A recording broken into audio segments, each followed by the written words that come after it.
শীতকাল মানেই গৰম গৰম কিবা মিঠা খোৱাৰ মন নহয়নে? আজি মই লৈ আহিছোঁ ঘিৰ সুবাস ভৰা মিঠা মিঠা গাজৰৰ হালোৱা। হাই হাবিবা পাকঘৰলৈ আপোনালোক সকলোকে স্বাগতম জনাইছোঁ। আজি আমি বনাম একেবাৰে সহজ ঘৰুৱা আৰু একেবাৰে পাৰফেক্ট আছামিজ ষ্টাইলত গাজৰৰ হালোৱা, যিটো শিশুৰ পৰা ডাঙৰলৈ সকলোৱে ভাল পায়।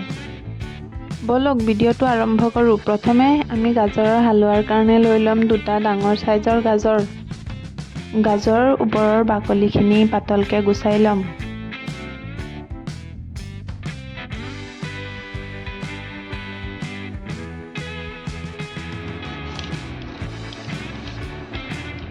গাজৰৰ ওপৰৰ বাকলিখিনি গুচাই মুখৰ ঠাৰিখিনি পেলাই পৰিষ্কাৰ পানীৰে পৰিষ্কাৰ হোৱাকৈ ধুই ল'ম।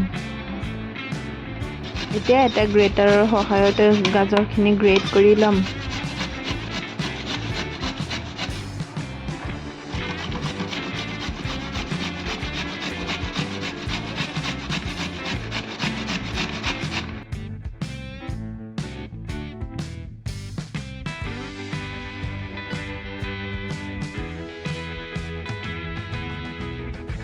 এতিয়া গেছটো অন কৰি এটা পেন লৈ ল'ম আৰু পেনটো গৰম হ'বলৈ দি দিম। পেনটো গৰম হ'লে তাতে দি দিম মিডিয়াম চাইজৰ চামুচেৰে 2 চামুচ ঘি। ঘিখিনি মেল্ট হৈ ঘিৰ সুগন্ধটো ওলোৱাৰ লগে লগে তাতে এটা এটাকৈ ড্ৰাই ফ্ৰুটছখিনি দি দিম। ড্ৰাই ফ্ৰুটছৰ ভিতৰত মই লৈ লৈছিলোঁ কিচমিচ, আলমণ্ড আৰু শুকান নাৰিকল, আৰু এইখিনি মই সৰু সৰুকৈ টুকুৰা কৰি আগতে কাটি ৰাখিছিলোঁ।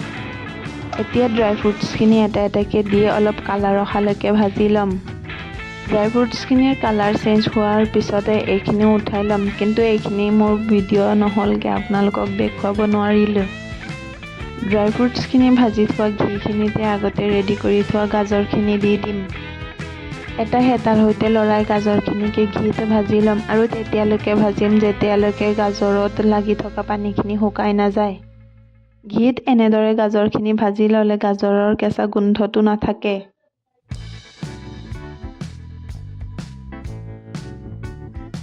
একৰ পৰা 2 মিনিট সময় হেতাৰে লৰাই এটা ঢাকনিৰে ঢাকি দিম আৰু গেছৰ ফ্লেমটো ল' মিডিয়ামত ৰাখি 2 মিনিট সময় এনেকৈ কুক হ'ব দিম।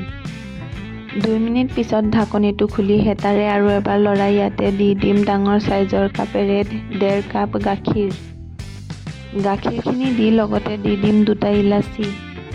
এতিয়া হেতাৰে এবাৰ লৰাই এটা ঢাকনিৰে ঢাকি দিম আৰু এইখিনিক 3 পৰা 4 মিনিট সময় কুক হ'ব দিম। মই মাজতে এবাৰ ঢাকনিটো খুলি আধা খিলা তেজপাত দি দিলোঁ ধুনীয়া এটা গোন্ধ আহিবলৈ। লগতে আৰু এবাৰ হেতাৰে লৰাইও দিলোঁ। এতিয়া ছাৰ্ভ কৰিবৰ কাৰণে ড্ৰাই ফ্ৰুটছ কেইটামান ৰেডি কৰি ল'লোঁ।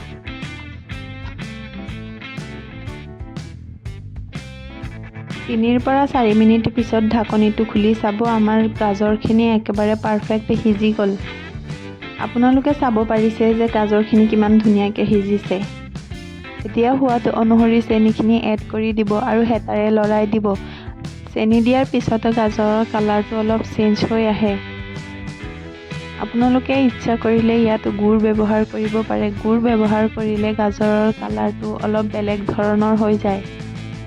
এতিয়া চেনিখিনি গাজৰৰ লগত ভালকৈ মিহলাই এটা ঢাকনিৰে ঢাকি দিম। 1 পৰা 1.5 মিনিট পিছত ঢাকনিটো খুলি চাব, চেনিখিনি একেবাৰে ধুনীয়াকৈ গলি গৈছে। এতিয়া এটা হেতাৰে গোটেই ইনগ্ৰিডিয়েণ্টছখিনিক তেতিয়ালৈকে লৰাই থাকিম যেতিয়ালৈকে গাখীৰখিনি একেবাৰে শুকাই নাযায় আৰু গাজৰখিনিও ধুনীয়াকৈ মেছ হৈ যায়। এতিয়া আগতে ৰেডি কৰি থোৱা ড্ৰাই ফ্ৰুটছখিনি দি দিম। ড্ৰাই ফ্ৰুটছখিনি দিয়াৰ পিছতে গেছৰ ফ্লেমটো ল' মিডিয়ামত ৰাখি হেতাৰে ভালকৈ লৰাই দিম আৰু তেতিয়ালৈকে লৰাই থাকিম যেতিয়ালৈকে গাখীৰখিনি পূৰা শুকাই নাযায়। হালোৱাই যেতিয়া অলপ অলপ ঘি এৰিব তেতিয়াই আমাৰ গাজৰৰ হালোৱা ৰেডি। তেতিয়া গেছৰ ফ্লেমটো অফ কৰি দিব। এইদৰে ঘৰতে বনাব পাৰে সুগন্ধি মিঠা গাজৰৰ হালোৱা। এই গৰম গৰম হালোৱা 1 চামুচ মুখত ল'লেই শীতৰ দিনটো আৰু মিঠা হৈ যায়। এই শীতকালত গৰম গৰম এই গাজৰৰ হালোৱাটো খাবলৈ বহুতে সোৱাদ লগা হয় আৰু ঘিৰ ফ্লেভাৰ থাকিলে আৰুতো ক'বই নালাগে।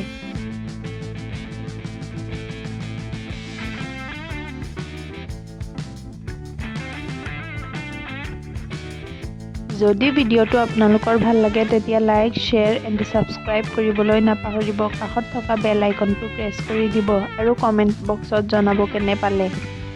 অন্য এটা ভিডিঅ'ত লগ পোৱাৰ আশাৰে আজিলৈ বাই বাই।